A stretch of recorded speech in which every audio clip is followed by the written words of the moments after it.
Have you ever felt like you're living in a time of fear? A time when challenges seem overwhelming and hope feels just out of reach? In the ancient land of Israel, the people felt exactly that. Enemies pressed in from all sides, and their spirits were crushed. It was in this moment of darkness that God raised up one of the most unexpected leaders in history. Her name was Deborah. She wasn't a mighty warrior brandishing a sword or a king sitting on a glorious throne. Deborah was a judge, a prophetess, a woman of profound wisdom.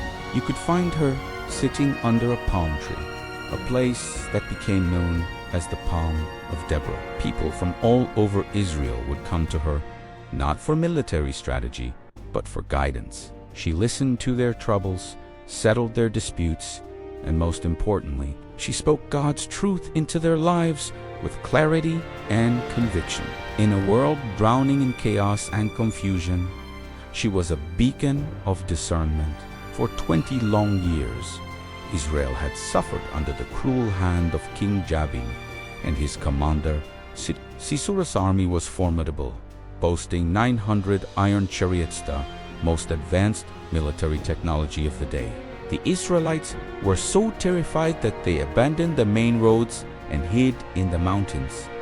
Their own weapons were gone. Their courage had vanished. It seemed like no one dared to stand up. But Deborah wasn't listening to the sounds of fear. She was listening to the voice of God. And God had a plan. She summoned a man named Baruch, an Israelite military leader, and delivered a message directly from the Lord. It was a command, not a suggestion. The Lord, the God of Israel, commands you, "Go, take with you 10,000 men, and I will lure Sisera, the commander of Jabin's army, with his chariots and his troops to the Kitchen River, and give him into your hands." This was it, the moment of deliverance. But Baruch hesitated. The weight of those 900 iron chariots pressed down on his mind. Fear began to whisper doubts. He looked at Deborah and said, "If you go with me, I will go. But if you don't go with me, I won't go." He needed her presence, her faith, to bolster his own. How did Deborah respond? She didn't shame him for his fear or belittle his hesitation.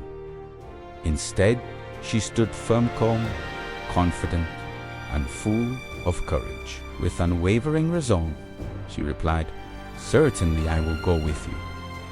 But she also spoke a hard truth. She told him that because of his hesitation, the honor for the victory wouldn't be his. God was going to do something even more unexpected. The ultimate defeat of the enemy commander Sisera would come at the hands of a woman. Deborah went with Baruch to gather the troops. She wasn't in the background. She was right there, a symbol of God's presence and promise. As the battle began, the Lord threw Sisera's army into a complete panic. The mighty iron chariots were rendered useless as a sudden storm turned the valley into mud. Sisera, the fearsome commander, abandoned his chariot and fled on foot. He sought refuge in the tent of a woman named Jael.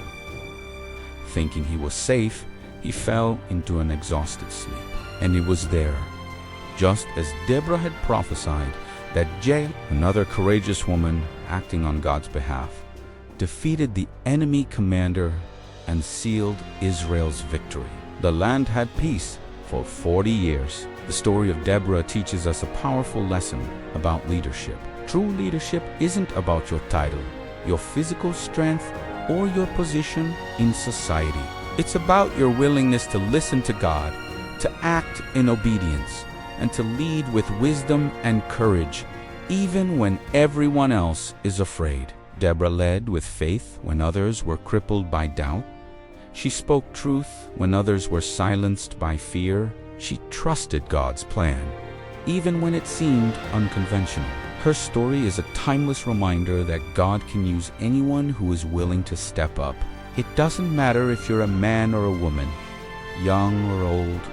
A recognized leader or someone quietly living your life. When God calls, the most courageous and powerful response is simple obedience. When wisdom leads the way, courage is sure to follow.